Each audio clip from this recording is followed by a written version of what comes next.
1920ల కాలంలో అమెరికాలోని షికాగో నగరం ఒక విచిత్రమైన పరిస్థితిని చూసింది.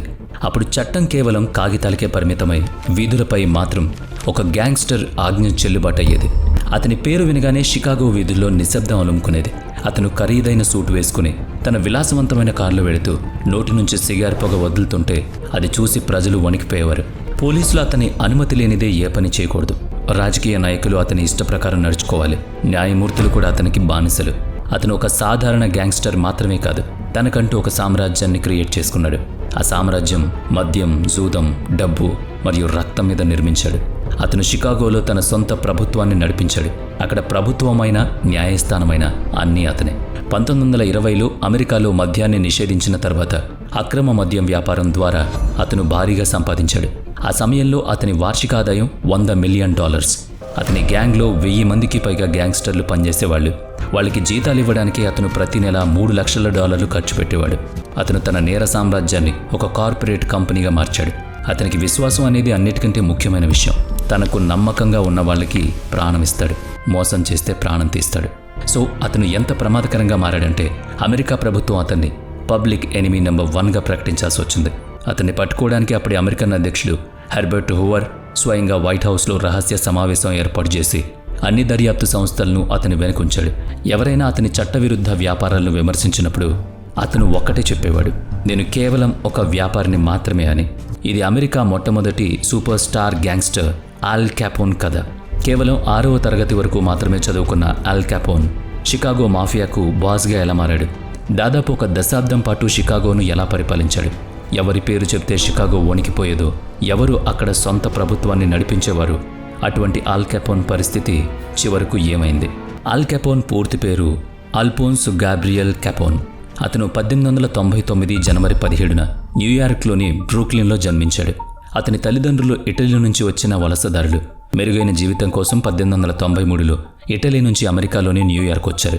ఆల్ క్యాపోన్ తండ్రి గాబ్రియల్ క్యాపోన్ వృత్తిరీత్యా క్షురకుడు, అంటే మంగళెత్తను. తల్లి తెరిసా క్యాపోన్ దర్జీ పనిచేసేది, అంటే కుట్టు మిషన్. గాబ్రియల్ మరియు తెరిసా దంపతులకు మొత్తం 9 మంది సంతానం. వాళ్లలో ఆల్ క్యాపోన్ 4గోవాడు. సంపాదన తక్కువగా ఉండేది, కానీ కుటుంబ అవసరాలు ఎక్కువ. ఆల్ క్యాపోన్ చదువులో చురుగ్గా ఉండేవాడు, కానీ చిన్నప్పటి నుంచే అతనికి తన కోపం మీద అదుపుండేది కాదు. 1913లో ఆల్ క్యాపోన్ బ్రూక్లిన్ ఎలిమెంటరీ స్కూల్లో 6వ తరగతి చదువుతున్నప్పుడు ఒక తప్పు కారణంగా టీచర్ అతన్ని కొట్టింది. అందరి ముందు దెబ్బలు తినడంతో అవమానంగా భావించిన ఆల్ క్యాపోన్కు విపరీతమైన కోపం వచ్చింది. దాంతో తిరిగి ఆ లేడీ టీచర్ను చెంపచెళ్ళు అనిపించాడు. స్కూల్ మానేసిన తర్వాత ఆల్ క్యాపోన్ తన కుటుంబానికి ఆర్థికంగా సహాయం చేయాలని నిర్ణయించుకున్నాడు. ఇందుకోసం అతను కొన్నిసార్లు స్వీట్ షాప్లో గుమస్తాగా, మరికొన్నిసార్లు ఆయుధాల ఫ్యాక్టరీలో కూలీగా చేశాడు. కానీ అతని కోరికలు చాలా పెద్దవి. ఈ చిన్న పనులు చేయడం ద్వారా ఎప్పటికీ బాగుపడలేం, సంపాదించలేం అనుకున్నాడు. అందుకే పెద్దగా ఆలోచించాడు. కుటుంబాన్ని పేదరికం నుంచి గట్టెక్కించాలనుకున్నాడు. ఈ క్రమంలో తన ఇంటి చుట్టుపక్కల ఉండే రౌడీ ముఠాలతో స్నేహం చేశాడు. అక్కడి నుంచి అతని జీవితం మారింది. మొదట్లో ఆల్ క్యాపోన్ జూనియర్, 40 థీవ్స్, బౌరీ బాయ్స్ ఇలాంటి గ్యాంగ్స్తో తిరిగేవాడు. కానీ చాలా తక్కువ కాలంలోనే దొంగతనాలు, గొడవలతో చుట్టుపక్కల ప్రాంతాల్లో మంచి పేరు సంపాదించుకున్నాడు. కానీ 5 పాయింట్స్ గ్యాంగ్కు చెందిన జానీ టోరియో అనే గ్యాంగ్స్టర్ను కలవడంతో అతని జీవితం మరో ముఖాన్ని చూసింది. ప్రారంభంలో బిగ్జిమ్ కొలోసియా తన భార్య విక్టోరియా కొలోసియాతో కలిసి షికాగోలో వ్యభిచార వ్యాపారం నడిపేవాడు. కానీ తర్వాత అతను అనేక ప్రాంతాల్లో 10ల సంఖ్యలో వ్యభిచార గృహాలు తెరిచాడు. అలాగే జూదం మరియు కార్మిక సంఘాలు బెదిరించడం, డబ్బులు వసూలు చేయడం కూడా చేశాడు. రాజకీయ నాయకులతో ఉన్న పరిచయాలను వాడుకుని అతను షికాగోలో అక్రమ వ్యాపారాలకు రాజుగా మారాడు. జానీ టోరియో కూడా తన మామ బిగ్జిమ్ కొలియోస్తో కలిసి ఈ షికాగో వ్యాపారంలో ఆరితేరింది. తన మామకు సంబంధించిన బార్ మరియు ఇతర పనుల కోసం అతను చురుగ్గా బ్రూక్లిన్ వచ్చేవాడు.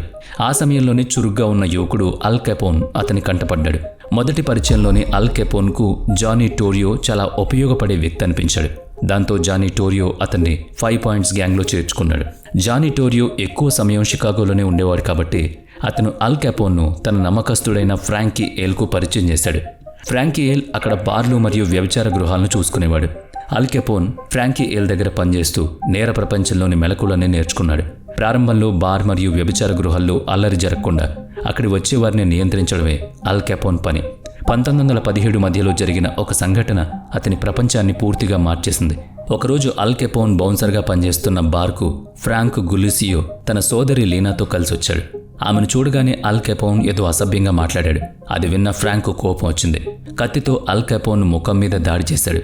ఆ దాడిలో అతని ఎడమ వైపు బుగ్గపై 3 లోతైన గాయాలయ్యాయి. ఆ గాయపడిన వాటికి ముఖానికి 30 కుట్లు వేయించుకోవాల్సి వచ్చింది. సమయం గడిచే కొద్దీ గాయం మానింది, కానీ మచ్చ అలా ఉండిపోయింది. ఈ మచ్చల కారణంగానే అతన్ని అందరూ స్కార్ ఫేస్ అని పిలిచేవారు.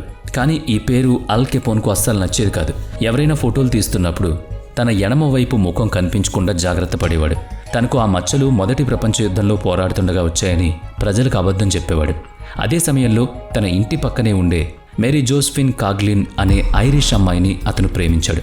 వాళ్ళిద్దరూ ప్రేమలో ఎంతగా మునిగిపోయారంటే పెళ్లి కాకుండానే వారికి ఒక కొడుకు పుట్టాడు. అతనికి ఆల్బర్ట్ ఫ్రాన్సిస్ సన్నీ కెపోన్ అని పేరు పెట్టారు. కొడుకు పుట్టిన 26 రోజుల తర్వాత 19 ఏళ్ల వయసులో అల్ కెపోన్ మేరీని పెళ్లి చేసుకున్నాడు. భర్త మరియు తండ్రి అయ్యాక అల్ కెపోన్ తన కుటుంబం కోసం మంచి జీవితం గడపాలని నిర్ణయించుకున్నాడు.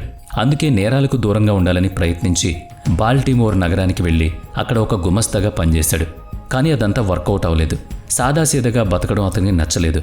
అందుకే మళ్లీ నేర ప్రపంచంలో అడుగుపెట్టాక అల్ కెపోన్ అత్యంత క్రూరంగా మారాలని నిర్ణయించుకున్నాడు. డబ్బు కోసం ఎవరినైనా చంపే స్థాయికి వెళ్ళాడు. ఒకరోజు జూదంలో బాగా డబ్బు గెలిచిన ఒక వ్యక్తిని దోచుకోవడానికి ప్రయత్నించాడు. అతను తప్పించుకోవడానికి చూసినప్పుడు అల్ కెపోన్ అతన్ని కాల్చి చంపేశాడు. ఆ తర్వాత కొద్ది రోజులకే వైట్ గ్యాంగ్కు చెందిన తన ప్రత్యర్థిని దారుణంగా కొట్టి చంపాడు. ఈ 2 కేసుల్లో పోలీసులు అల్ కెపోన్పై కేసు నమోదు చేశారు. అరెస్ట్ వారెంట్ జారీ అయింది. అల్ కెపోన్ సమర్థత గురించి జానీ టోరియోకు బాగా తెలుసు. అందుకే పోలీసులు పట్టుకునే లోపే అతన్ని కాపాడడానికి 1920లో అల్ కెపోన్ను భార్య పిల్లలతో సహా షికాగోకు పిలిపించుకున్నాడు. ఆ రోజుల్లో అమెరికా అంతటా వాల్ స్ట్రీట్ యాక్ట్ అనే చట్టం అమల్లో ఉండేది. దీని ప్రకారం అమెరికాలోని మద్యం తయారీ, అమ్మకాలు మరియు రవాణా పూర్తిగా నిషేధించారు. యువతను మత్తుమందుకు దూరం చేయాలనేది ప్రభుత్వ నిర్ణయం. మద్యం నిషేధం వల్ల బీర్ ధరలు విపరీతంగా పెరిగిన రోజులవి. గతంలో $5కు దొరికే బీర్ బాటిల్ ఇప్పుడు $55. ఇది జానీ టోరియోకు వరంలా మారింది. అతను పోలీసులను, మేయర్ను, న్యాయమూర్తులను డబ్బులతో కొనేశాడు. కానీ అతని వ్యాపారానికి అడ్డుగా ఉన్న ఏకైక వ్యక్తి అతని మామ బిగ్ జిమ్ కొలోసియో. ఆ రోజుల్లో బిగ్ జిమ్ చాలా విలాసవంతమైన జీవితం గడిపేవాడు. ఎప్పుడూ జేబులో వజ్రాలు పెట్టుకుని తిరిగేవాడు. అందుకే అతన్ని డైమండ్ జిమ్ అని పిలిచేవారు. అతను తన భార్యకు విడాకులిచ్చి డేల్ వింటర్ అనే సింగర్ను పెళ్లి చేసుకున్నాడు. దీంతో జానీ టోరియోకు తన మామపై గౌరవం పోయింది. పైగా అక్రమ మద్యం వ్యాపారంలో జానీ టోరియోకు పెద్ద అవకాశం కనిపిస్తుంటే బిగ్ జిమ్ కొలోసియో మాత్రం అది చాలా ప్రమాదకరమని భావించి తన గ్యాంగ్ను దూరంగా పెట్టేవాడు. ఇక బిగ్ జిమ్ కొలోసియోను చంపడానికి టోరియో, ఫ్రాంకీ ఏల్ మరియు అల్ కెపోన్లు రంగంలోకి దిగారు. కొన్ని రోజుల తర్వాత 1920 మే 11 మధ్యాహ్నం ఫ్రాంకీ ఏల్ మరియు అల్ కెపోన్ నేరుగా బిగ్ జిమ్ కొలోసియో ఆఫీస్లోకి వెళ్లి అతన్ని కాల్చేశారు. బిగ్ జిమ్ కొలోసియో మరణం తర్వాత అతని షికాగో అవుట్ఫిట్ గ్యాంగ్కు జానీ టోరియో బాస్ అయ్యాడు. దీన్నే సౌత్ సైడ్ గ్యాంగ్ అని పిలిచేవారు. టోరియో గ్యాంగ్ వ్యాపారాలన్నిటినీ తన ఆధీనంలోకి తీసుకుంది. నేరం అనేది కేవలం హింస మాత్రమే కాదు, అది ఒక వ్యవస్థీకృత వ్యాపారమని టోరియో అల్ కెపోన్కు నేర్పించాడు. సాధ్యమైనంత వరకు గొడవలు లేకుండా చూసుకోవాలన్నది టోరియో సిద్ధాంతం. అల్ కెపోన్ దీన్ని తన జీవితంలో ఒక మంత్రంలా వాడాడు. అందుకేనేమో ఏదైనా హత్య చేసే ముందు తన ప్రత్యర్థులతో వ్యాపారం చేయడానికి ప్రయత్నించేవాడు. కానీ ఎవరైనా తన మాట వినకపోతే చచ్చేవారు. ఈ నేపథ్యంలోనే అమెరికాలో మద్యం తయారీ సాధ్యం కాకపోవడంతో కెపోన్ తన నెట్వర్క్ను కెనడా వరకు విస్తరించాడు. అక్కడి నుంచి మద్యాన్ని అమెరికాకు స్మగ్గిల్ చేసేవారు. టోరియో కింద పనిచేస్తూ కేవలం 3 సంవత్సరాల్లోనే అల్ కెపోన్ అపారమైన సంపదను సంపాదించాడు. 1923లో షికాగోలోని పార్క్ మానర్ ప్రాంతంలో సౌత్ ప్రైరీ అవెన్యూలో 6 పడక గదులో ఉన్న ఒక పెద్ద ఇంటిని తీసుకున్నాడు. తన కుటుంబం మొత్తంతో ఆ ఇంటికి షిఫ్ట్ అయ్యాడు. అతని 3 అన్నయ్యలకు కూడా అతని నేరాల్లో భాగస్వామ్యం ఉండేది. అతని పెద్దన్నయ్య జేమ్స్ విన్సెన్జో కెపోన్ మద్య నిషేధ విభాగంలో ఆఫీసర్గా ఉండేవాడు. రెండో అన్నయ్య రాఫ్ కెపోన్ అలియాస్ బాటిల్స్ అల్ కెపోన్ మద్యం వ్యాపారాన్ని చూసుకునేవాడు. దీంతో వాళ్ళ కుటుంబం ఆ సామ్రాజ్యాన్ని ఏలింది.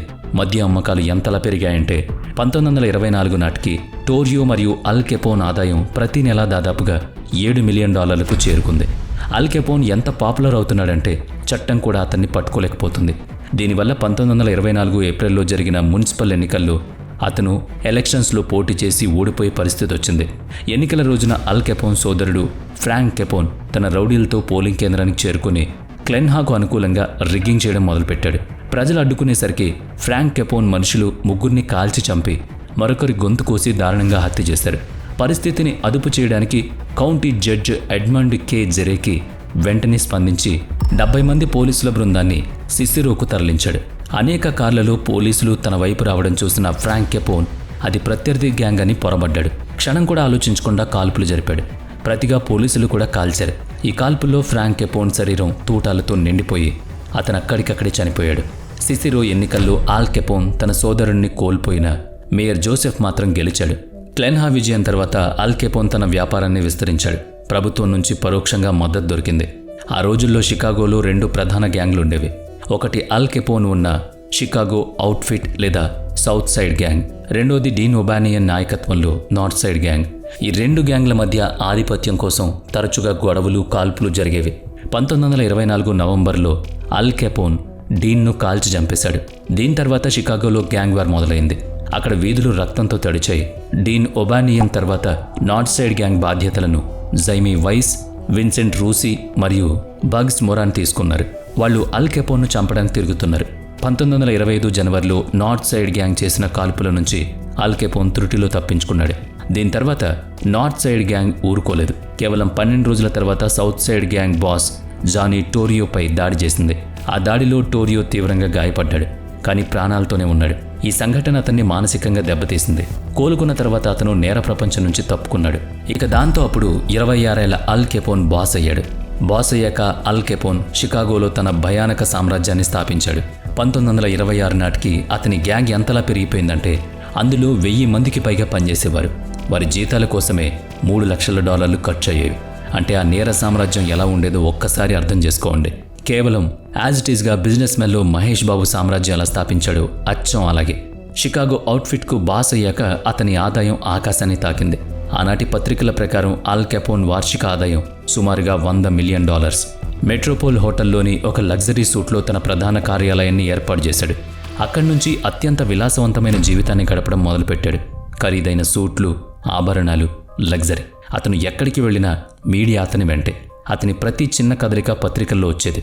ఆ సమయంలో జనం అతన్ని గ్యాంగ్స్టర్ కాకుండా రాబిన్ హుడ్ అని పిలిచేవారు. కెపోన్ అధికారం కేవలం డబ్బు, పేరుకే పరిమితం కాలేదు. లంచాలతో పోలీసుల్ని, జడ్జిలని, రాజకీయ నాయకుల్ని అందరినీ కొనేశాడు. 1926లోనే విలియం మెక్సిక్విగ్ అనే ఒక ప్రాసిక్యూటర్ను హత్య చేశాడు.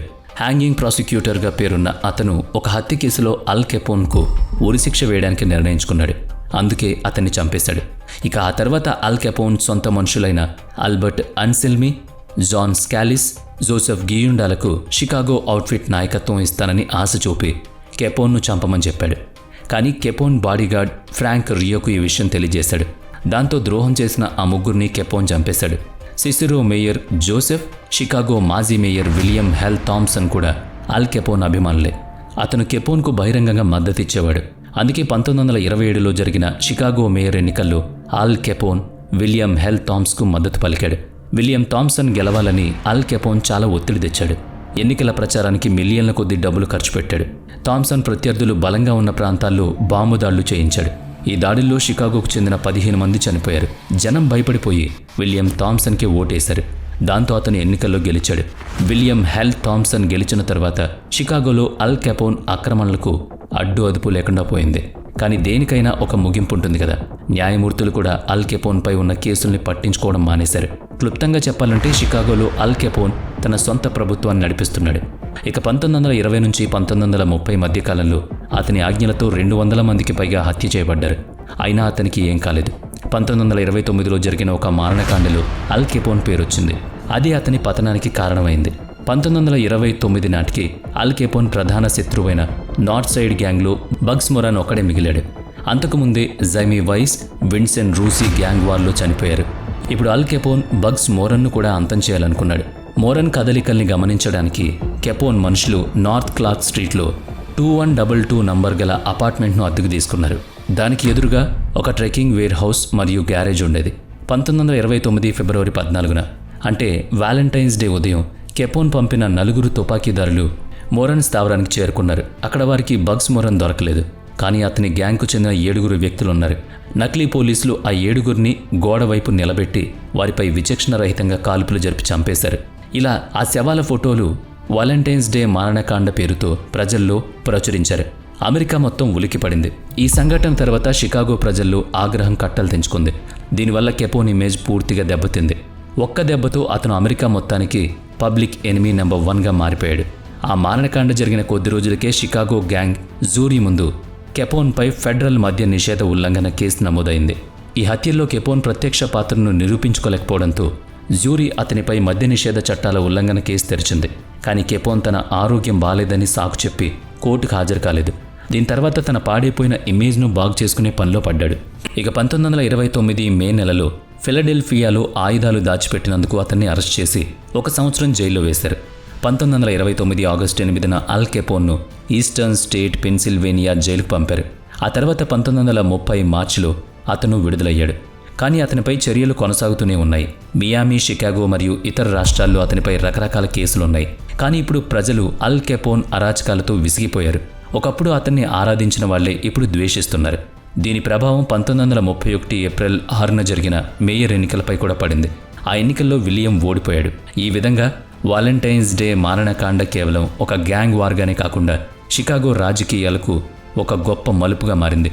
అమెరికాలోని అతిపెద్ద గ్యాంగ్స్టర్ పతనానికి ఇదే ప్రధాన కారణమైంది. ఈ విషయం ఎంత తీవ్రంగా మారిందంటే అల్ కెపోన్ను పట్టుకోవడానికి అమెరికా అధ్యక్షుడు హెర్బర్ట్ హూవర్ స్వయంగా జోక్యం చేసుకోవాల్సి వచ్చింది. అమెరికా అధ్యక్షుడు హెర్బర్ట్ హూవెన్ వైట్ హౌస్లో ఒక రహస్య సమావేశం ఏర్పడి ఒక వల పన్నారు.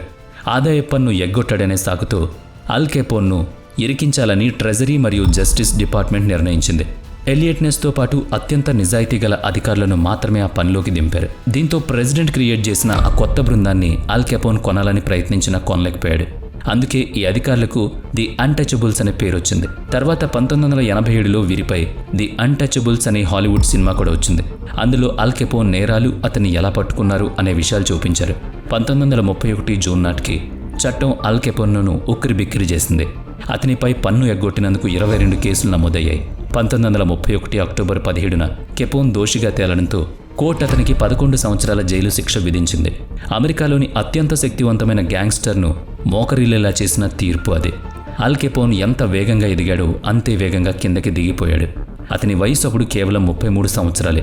ఆ సమయంలో అతను సిఫిలిస్ మరియు గనేరియా వంటి భయంకరమైన వ్యాధులతో బాధపడుతున్నాడు. కెరీర్ మొదట్లో వ్యభిచార గృహాల్లో పనిచేస్తున్నప్పుడు అతనికి ఈ వ్యాధులు సోకాయి. 1934 ఆగస్టులో అల్ కెపోన్ను అల్కాట్రాజ్ ఫెడరల్ జైలుకు తరలించారు. అక్కడ లంచాలు, అవినీతికి ఆస్కారం లేదు. 1936 జూన్ 23న అల్కాట్రాజ్ జైల్లో జేమ్స్ సి లుకాస్ అనే నేరస్తుడు అల్ కెపోన్పై కత్తితో దాడి చేశాడు. ఆ దాడిలో కెపోన్ ప్రాణాలతో బయటపడ్డాడు. కానీ అమెరికా డాన్ అని పిలువబడే అతని శకం ముగిసిందని లోకానికి అప్పుడే అర్థమైంది. అల్కాట్రాజ్లో ఉన్నప్పుడు అల్ కెపోన్ ఆరోగ్యం మరింత క్షీణించింది. అతని వ్యాధి న్యూరోసిఫిలిస్గా మారి మెదడును దెబ్బతీయడం మొదలుపెట్టింది. అసలు తను ఎవరు, ఎక్కడ ఉన్నాను అనే విషయాలు కూడా గుర్తులేదు అతనికి. ఒకప్పుడు అమెరికాను గడగడలాడించిన గ్యాంగ్స్టర్ ఇప్పుడు ఆ జ్ఞాపకాలు కూడా బుర్రలో లేకుండా అయోమయంగా తయారయ్యాడు. అతని మానసిక స్థితి చూసి అతని భార్య కోర్టులో విడుదల కోసం అప్పీల్ చేసింది. చివరికి 1939 నవంబర్ 16న అతన్ని జైలు నుంచి విడుదల చేశారు. విడుదలైన తర్వాత చికిత్స కోసం ఆసుపత్రికి వెళ్ళాడు. కానీ అతని నేర చరిత్ర కారణంగా ఆసుపత్రి వాళ్ళు చికిత్స చేయడానికి నిరాకరించారు. దాంతో ఒక ప్రైవేట్ డాక్టర్ను నియమించుకుని చికిత్స అందించారు. కానీ అతని పరిస్థితిలో ఏ మార్పు రాలేదు. 1946 నాటికి అల్ కెపోన్ మానసిక స్థితి 12 ఏళ్ల పిల్లాడిలా మారిపోయిందని డాక్టర్లు చెప్పారు. ఒకప్పుడు షికాగో మాఫియాను శాసించినవాడు, రాజకీయ నాయకులను, పోలీసులను అదుపు చేసినవాడు ఇప్పుడు పిల్లాడిలా మారాడు. ఆ తర్వాత ఏడాదికే, అంటే 1947 జనవరి 25న ఒకప్పుడు హింసకు మారుపేరుగా నిలిచిన అల్ కెపోన్ గుండెపోటుతో మరణించాడు. వీడియో నచ్చితే లైక్ చేయండి, షేర్ చేయండి. ఇప్పటి వరకు మన ఛానల్ని సబ్స్క్రైబ్ చేయనట్లయితే ఇప్పుడే సబ్స్క్రైబ్ చేసుకుని పక్కనే ఉన్న బెల్ ఐకాన్పై క్లిక్ చేయండి.